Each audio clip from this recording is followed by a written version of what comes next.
Even before it won independence, Sudan was already at war. Half a century of destruction and loss of human life in a country that was in dire need of development in the first place.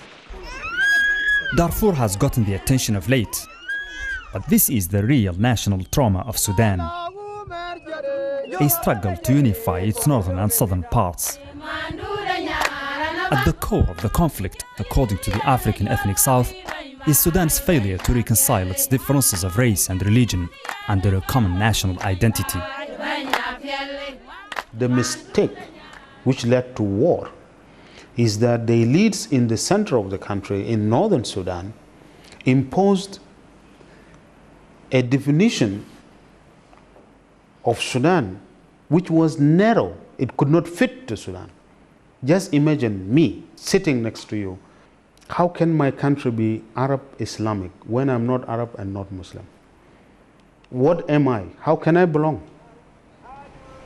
In the north, however, where an Arab majority rules, there's a totally different understanding of the roots of the problem. In 1922, when the British ruled Sudan, they issued a law sealing off the south and banning Arab Islamic customs, language, and religion. At the same time, they opened it up to Christian missionaries. The hatred that policy generated was behind the 50 years of war, and today they're using it to expand the south upon the north, to Africanize Sudan and remove it from the Arab and Islamic world.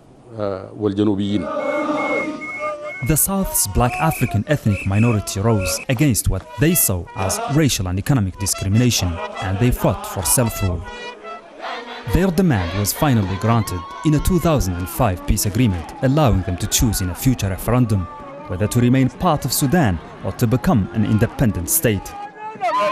Behind the scenes of peace celebrations, the country has entered perhaps its most difficult phase, a period of testing to see if North and South can live together.